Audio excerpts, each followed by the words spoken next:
Eu quero convidar a todos para abrir a Bíblia lá no capítulo 3 de Atos dos Apóstolos. Nós vamos ler esse texto para a nossa edificação. Atos, capítulo 3, a partir do versículo 1, eu quero que vocês prestem atenção nessa leitura, por favor. Diz assim: certo dia, por volta das 3 da tarde, Pedro e João foram ao templo orar. Um homem aleijado de nascença estava sendo carregado. Todos os dias ele era colocado ao lado da porta chamada Formosa, para pedir esmolas a quem entrasse no templo. Quando ele viu que Pedro e João iam entrar, pediu-lhes dinheiro. Pedro e João se voltaram para ele. Olhe para nós, disse Pedro. O homem fixou o olhar neles, esperando receber alguma esmola. Pedro, no entanto, disse: não tenho ouro, nem prata, mas lhe dou o que tenho. Em nome de Jesus Cristo Nazareno, levante-se e ande. Então Pedro segurou o aleijado pela mão e o ajudou a levantar-se. No mesmo instante, os pés e os tornozelos do homem foram curados e fortalecidos. De um salto, ele se levantou e começou a andar. Em seguida, caminhando, saltando e louvando a Deus, entrou no templo com eles. Quando o viram caminhar e o ouviram louvar a Deus, todos perceberam que era o mesmo mendigo que tantas vezes tinham visto na Porta Formosa e ficaram perplexos. Admirados, correram todos para o pórtico de Salomão, onde o homem permanecia com Pedro e João e não se afastava deles. Amém. Vamos orar. Pai, nós pedimos a bênção e a companhia do Senhor, do Teu Espírito Santo, para nos alimentarmos desta palavra nesta noite. Nós não temos dúvidas que o Senhor nos leva para ouvir a Tua palavra no lugar que o Senhor quer, conforme os Teus planos. Abençoa cada um aqui nessa noite. Dá-nos, meu Deus, o privilégio de ouvir a Tua voz. Te pedimos em nome de Jesus. Amém. Quero falar nessa noite sobre o poder de Deus. E pensando nesse texto, a gente rapidamente pensa um pouco sobre ciência. A ciência, na verdade, é a observação e repetição de experimentos que dão certo para ser considerado ciência.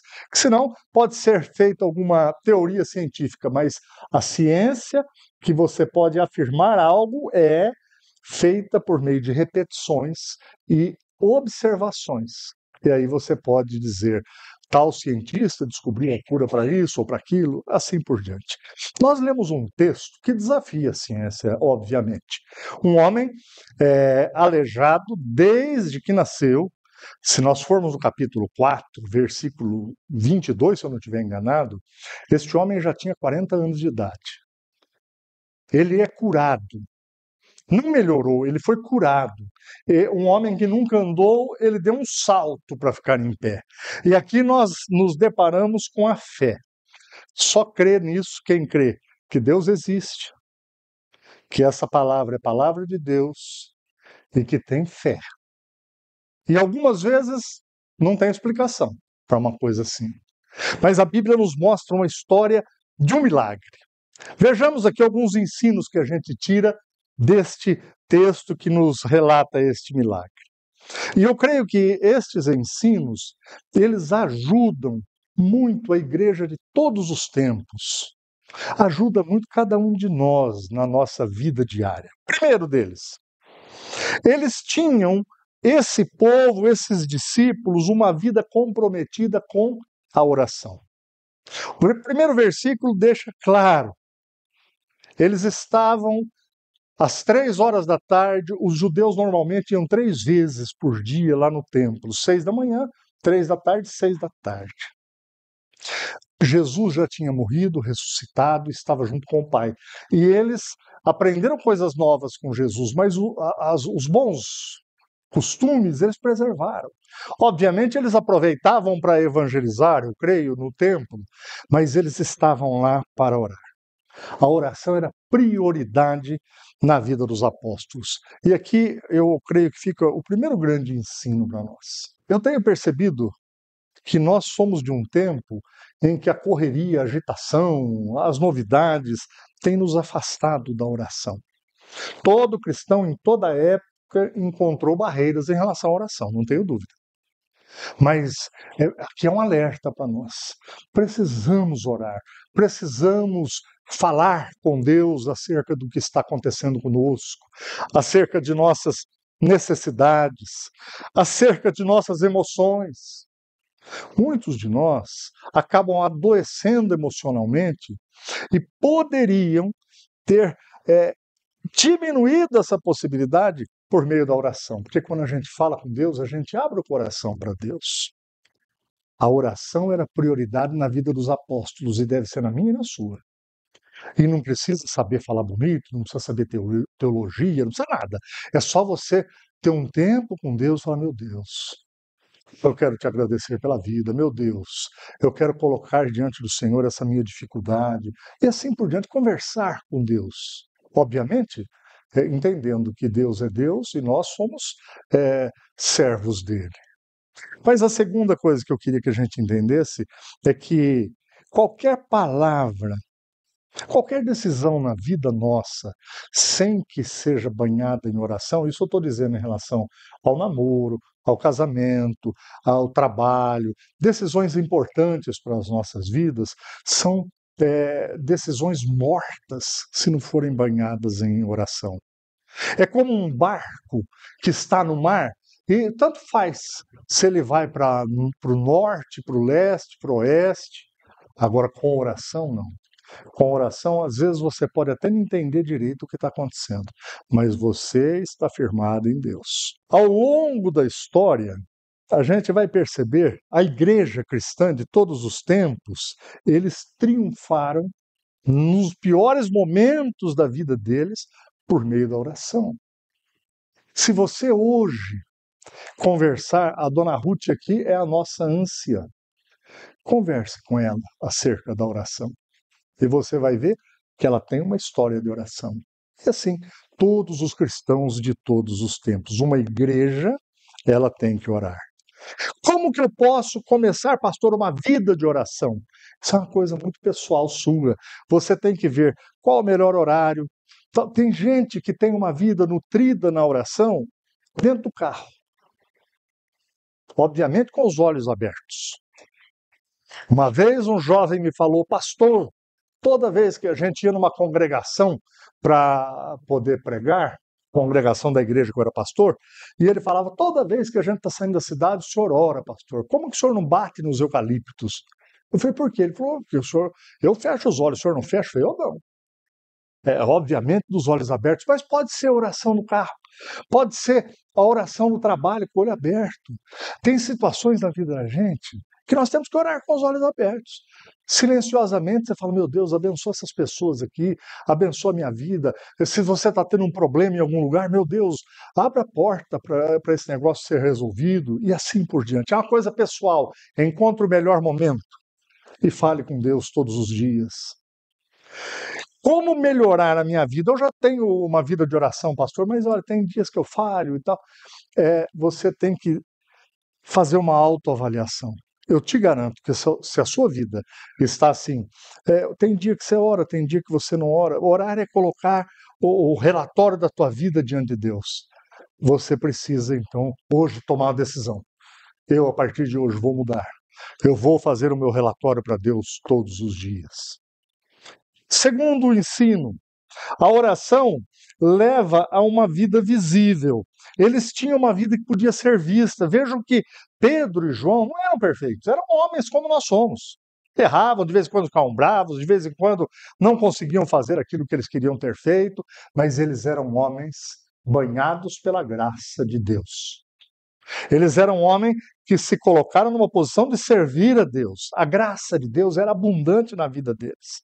Veja bem, Pedro e João se voltaram para o aleijado, para o homem, e disseram, olhe para nós. Ficamos chocados, às vezes, como igreja, diante de um relato desses, porque a gente ouve muitas pessoas dizerem assim, Olha, a igreja não é perfeita, você tem que olhar para Cristo. Irmãos, é óbvio, isso não é uma mentira. Mas não tem jeito das pessoas verem Cristo sem olhar para nós. Olha, a nossa igreja não tem imagem de escultura, não tem um quadro aqui, tem aqueles ali porque é do hotel, né? Mas tem que olhar para nós, gente. Você sabe como que as pessoas veem Cristo, irão ver Cristo essa semana? Por minha vida, por tua vida. No trabalho, na escola, entre amigos, entre colegas, na hora que a gente está fazendo uma refeição. Então a gente tem que entender assim: nós não somos perfeitos. Não, não somos mesmo. Se quiser saber das minhas imperfeições, conversa um pouquinho com a minha esposa. Mas eu vivo uma vida banhada na graça de Deus, e você também. É possível você ter uma vida em que as pessoas veem em você um homem, uma mulher que trabalha, um jovem que estuda, que trabalha, uma jovem valiosa, com defeitos. Ah, mas as qualidades são maiores. Pedro e João olham para o homem e dizem: olha para nós. Gente, quando Cristo estava com eles foram muitas vezes no templo. Obviamente, eles viram este homem no templo. Muitas vezes. Por que Jesus não curou esse homem? Quando Jesus ressuscitou, após o Pentecostes, após a descida do Espírito Santo, Pedro passou, sem dúvida, muitas vezes diante desse homem. Por quê que eles não curaram esse homem antes? Porque tudo tem um tempo de Deus na nossa vida. Aquele dia que é relatado aqui por Lucas, que era um médico evangelista, ele era o dia de ser curado. Aquele homem teria que ser curado para que o nome de Deus fosse engrandecido e o evangelho fosse pregado a muitos outros. Aqui é o momento em que os corações são preparados para que a igreja tenha mais 2.000 almas resgatadas. Então, entenda que na minha vida e na tua vida tem tempo para que algumas coisas ocorram. Mas nós temos que ser vistos. Pedro aprendeu isso aos pés de Jesus. E lembre-se, mas olha, a família da gente, é um lugar onde que todo mundo conhece a gente. As falhas, os defeitos. É lá que a gente escuta assim: ô Natan, de novo. Ô fulano, outra vez. Mas você não muda, hein, Simone? Mas não importa, gente, nós somos banhados pela graça de Deus todos os dias. Nós devemos melhorar todos os dias. Estamos em um processo, os que cremos, chamado santificação. É um processo. Você vai melhorando, você vai crescendo, você vai amadurecendo na fé. E mesmo assim, de vez em quando, a gente comete erros. Não é assim? Mas tem um terceiro ensino aqui que eu quero que a gente aprenda, que é sobre eles terem uma vida de compaixão. E aqui, presta bem atenção, não existe igreja genuinamente cristã que não tenha uma vida de compaixão. Pessoas que têm uma vida de compaixão, de amor. A vida cristã precisa evidenciar o amor, principalmente com pessoas que carecem de ajuda. Vejam, o maior sinal do reino de Deus é o amor. O Espírito Santo nos dá capacidade para amar, porque nós às vezes somos difíceis. Eu sou muito bom com os meus filhos, eu sou bom com a minha esposa, ou com algumas pessoas que eu gosto. Jesus ele nos ensinou assim, se você for bom com essas pessoas que você gosta, você na verdade não é bom. Você está puxando a brasa para a sua sardinha. A igreja tem urgentemente que destilar amor. Diz João 13:35, Jesus falando aos discípulos: o amor de vocês uns pelos outros provará ao mundo que vocês são meus discípulos. Isso, gente, é saber perdoar, isso é saber caminhar, isso é saber tolerar, isso é, depois de uma discussão, você poder falar: olha, fulano, você me desculpa, eu agi errado, né? Olha, eu falei o que eu não deveria, eu não estava tão bem, ou eu estava nervoso. É poder pedir perdão, é poder valorizar os relacionamentos. Colossenses 3,14 diz assim: acima de tudo, revistam-se do amor, que une todos nós em perfeita harmonia. Numa outra tradução, está escrito assim: o amor é o vínculo da perfeição. Não tem igreja sem amor. Igreja sem amor é uma mentira.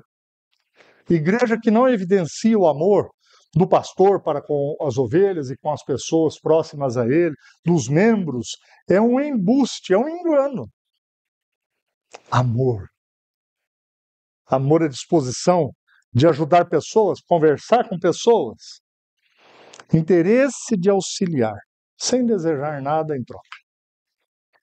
E o quarto e último ensino que a gente tira desse texto: esses homens e mulheres eram usados por Deus. Então Pedro segurou o aleijado pela mão e o ajudou a levantar-se. No mesmo instante, os pés e os tornozelos do homem foram curados e fortalecidos. Irmãos, primeiro, eu não sei quantos aqui teria coragem de chegar para alguém que tem 40 anos de idade, nunca andou, e ter essa ousadia. Pastor Eber, o senhor teria coragem? Fala a verdade. Eu também não teria. Mas sabe por quê? Porque eu creio assim, olha, a operação de milagres, ela ocorre segundo a vontade de Deus. Se Deus quiser que o pastor Eber, ou eu, ou qualquer um aqui, faça algo assim, ele vai falar conosco. Ele vai mostrar, ele vai nos dar a ousadia. Porque seria ridículo, né? Eu chegar em alguém com um problema, fazer um papelão. Eu já vi algumas pessoas, infelizmente, fazem isso. E a pessoa não anda, né? É ruim. Mas entendam, tem tempo para Deus realizar tudo. Pastor, o senhor acredita em operação de milagres hoje? É claro que eu acredito. Deus é o Deus do impossível. O que a palavra de Deus diz? Haverá coisas demasiadamente difíceis para Deus? É lógico que não, é óbvio que não. Mas vejam, a igreja ela tem algumas marcas históricas interessantes. Uma determinada época, São Tomás de Aquino, ali por volta do primeiro milênio da igreja, ele chegou para fazer uma visita ao Papa. O Papa na época era Inocêncio IV, e o Papa falou para ele, o Papa estava contando o dinheiro da igreja numa mesa, e falou: Aquino, olha, eu já não posso mais falar para o mendigo que eu não tenho, que a igreja não tem dinheiro, como Pedro falou. Aí Aquino disse que falou para ele, mas também não pode falar, levanta e anda. A igreja, irmãos, precisa do poder de Deus. Eu e vocês precisamos ser revestidos do poder de Deus para podermos abençoar vidas e sermos abençoados. Jesus prometeu isso para a igreja. Jesus prometeu que a igreja teria poder. Poder. Mas olha, eu diria que o maior poder da igreja é realmente amar as pessoas. O maior poder da igreja é se importar mesmo com as pessoas, se importar com a cidade onde mora. Olha, aqui a nossa igreja é uma igreja recém-nascida, ela tem poucas pessoas, mas isso não nos impede de ajudar algumas pessoas. Prática, prática, não só da boca para fora, fazer a coisa realmente. Jesus prometeu poder para a igreja em todas as áreas. O Evangelho é demonstração do Espírito Santo e de poder. Precisamos ser usados por Deus, eu e vocês. Em todos os lugares onde a gente está, cada um aqui tem um raio de ação, onde trabalha, onde mora, onde estuda, na família que pertence. Orarmos por pessoas, ouvirmos as pessoas, como eu disse agora há pouco, nos importarmos com as pessoas. E cada um de nós tem fases na vida e nós precisamos aproveitar estas fases. Bem, aconteceu, sem dúvida, um milagre naquele momento. O homem, com 40 anos de idade, foi um fato público. Pedro fala em nome de Jesus, pega nas mãos dele e a Bíblia diz que ele dá um salto. Então, aquele que há 40 anos sofria com essa situação, eu não sei se os irmãos sabem, mas aquele homem nunca entrou no templo, porque não podia alguém com um problema físico entrar no templo. A Bíblia diz que ele entrou no templo com Pedro e com João. Vocês imaginam que alegria desse homem? Ele queria uma esmola, porque era o que ele estava acostumado a falar, aquilo ali era automático para ele. Me dá um dinheiro aí, ajuda o aleijado, ajuda o pobre, ajuda o... Mas agora, ele estava em pé como os outros e pôde entrar no templo. Ele era um marginalizado, ele estava à margem da sociedade, agora não está mais. O Evangelho faz isso, irmãos. O Evangelho pega gente que estava à margem da sociedade e coloca essa pessoa no meio de gente importante, ergue a pessoa. Se o Evangelho não fizer isso, isso não é o Evangelho de Jesus Cristo. Nós somos instrumentos de Deus para isso acontecer. Agora, sabe qual que é o maior milagre de todos? Este homem foi salvo. Se você continuar lendo o capítulo 3, aí você vai ver. Ele foi salvo.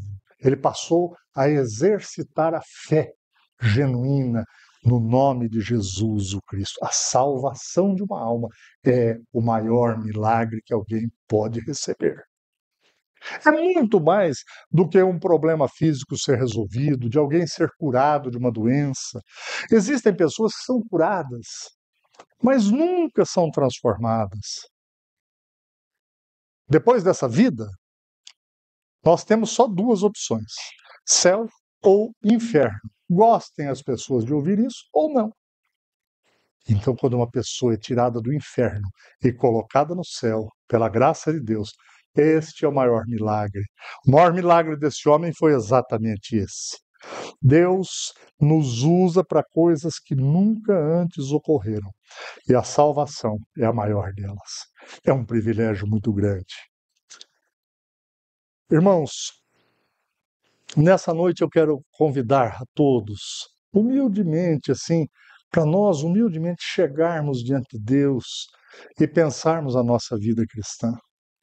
Eu quero dizer a todos que o mundo está cheio já de pessoas muito mornas na vida cristã. Deus quer usar a gente. Deus quer levar a palavra dele de uma forma muito simples e ousada para outras pessoas. Considere isso essa noite. Não queira ter mais uma semana na vida de qualquer maneira.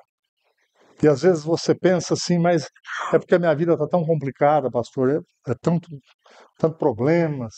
Pois é. Talvez está faltando você dar um passo na direção do Deus que pode todas as coisas, para a tua vida desenrolar. Vamos fechar os olhos, vamos orar? Senhor, Tu és santo, Tu és bom, Tu és providente, e nós somos servos do Senhor. Alguns de nós têm errado porque falta-nos ousadia por meio do Teu Santo Espírito, outros porque até o dia de hoje vivemos de uma maneira talvez incoerente com o Evangelho. Mas a Tua igreja coloca-se em pé, desejando uma vida diferente, com novidades a partir do dia de hoje. E sabemos que o Senhor pode nos dar isso. Assim como aquele homem nunca tinha andado, os seus pés, tornozelos, eles foram endireitados, eles foram curados pelo Senhor. Sabemos que Tu podes todas as coisas. Meu Deus, derrama o Teu amor, a Tua graça sobre cada um de nós aqui nesta noite. Ajuda-nos a experimentarmos algo novo no Evangelho. Ajuda-nos a vivermos esta semana que se inicia de uma outra maneira. Nós oramos, nós agradecemos por Tua palavra e por Tua presença conosco, em nome de Jesus. Amém.